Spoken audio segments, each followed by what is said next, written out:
So I know we do have to wrap up with you pretty soon, but I did want to ask you, you talk a lot about your big wins, especially on the Super Bowl. You had a $3.25 million bet. You had some big $1 million bets on the Patriots when they beat the Seahawks. Any bad beats that stick out to you? Richard's shaking his head because he's a Seahawks fan, by the way. Yeah. Well, I wrote... And by the way, in sports or in golf, or anything that you've done yourself, just any bad beats that stick out to you is like... Yeah. I wrote a story in the book and about one of the worst bad beats I ever took. I had a big bet. It was a Super Bowl with the Steelers and the Arizona Cardinals. And I'd bet on the Cardinals in a first-half bet. I'd made a bet on them in the overall game. And I'd bet, I think it was $850,000 on them in the first half. And I had the first half bet won. There's like under a minute to go in the first half. Arizona's on Pittsburgh's goal line. They're on the 1 yard line. And so if they don't score goes out where it's at, I won my bet. I don't need for them to score. If they score, that's even better. Kurt Warner throws a pass in the end zone, and James Harrison intercepts that pass.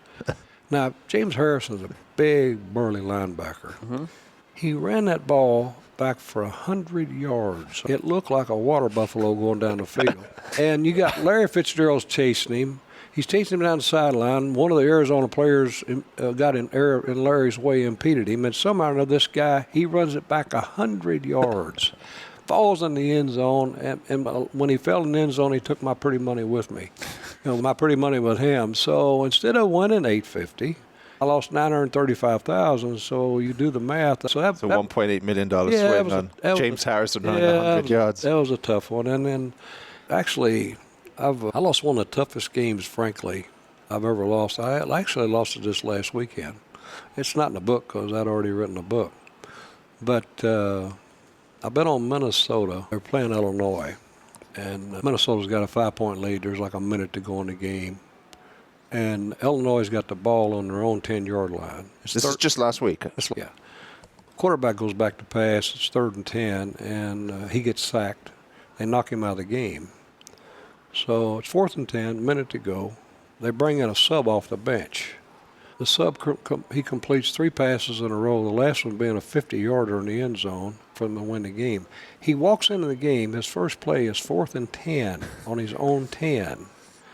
And they took it from there, and he scored a touchdown. Scored a Hail Mary, basically. 3 passes in a row. Actually not. They threw a couple passes, got it out to 50. And then the guy's going to his left. He throws the ball across his body, and he threw a hell of a pass. And the guy catches an end zone, a 50-yarder for a touchdown. And that was the end of that one. So when you lose a bet like that, do you throw the remote? Because you're too experienced at this point. You're probably like us, where you're just like, nah, okay, there's another. He lost that game for one reason. Minnesota, because of the coach. These coaches prevent defense. It prevents you from winning. That's all it does. If he had rushed his quarterback with all-out blitz, his first play come in, the guy would have never even got the pass off, much less completed the pass. But those passes he completed, there wasn't a defender within 10 yards of this guy. They're just trying to keep him in front of him. They kept him in front of him. But now when they got to midfield, they tried to play defense, but that was too late. And they got to midfield, he throws this unbelievable pass. And the guy who did this was a 5th-year senior. It wasn't like he's some freshman that the coach overlooked or that was a great player all along. It wasn't that case at all. The guy was a journeyman. Wow. Anyway, it is what it is, but that's what happens in sports. But you don't react. You just say, you choke. I'm no different than anyone else. You get frustrated. Yeah, I don't care who you are. I could sit here and tell you a lot of bad beat stories. But you win some, you're not supposed to win, too. I told a story about the New England game in the Super Bowl. But why didn't Marshawn Lynch run that in? I know why he didn't. I got a real good idea why Pete Carroll didn't. It's easy to second-guess him after the fact, but he had clock issues. And then at the time, New England had 3 timeouts over there, and I'm cussing Belichick under my breath. I'm thinking to myself, why didn't this fool call timeout? And because they would have had time for Brady to go down the field and kick the field goal to take it in overtime. I don't know if he overlooked it. I don't think it was intentional.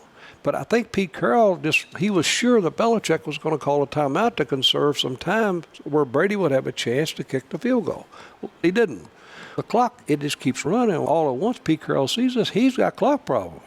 You know, New England had Vince Wilfork in the middle of that line, okay?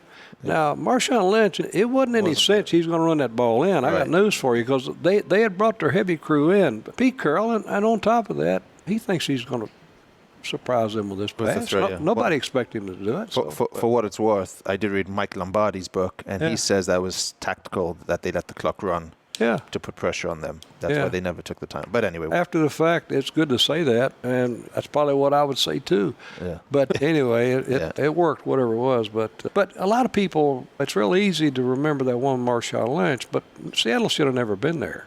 Yeah, he caught it off his leg. Bounced on his leg. It was unbelievable. Until that point in time, you think, I'm a big favorite to win this game. He throws a pass down there. Instead of getting intercepted, bong the ball around. And, of course, after that, now I'm an underdog from there. I realize that. But anyway, that's sports are, if you bet on sports, you realize, look, these things are going to happen.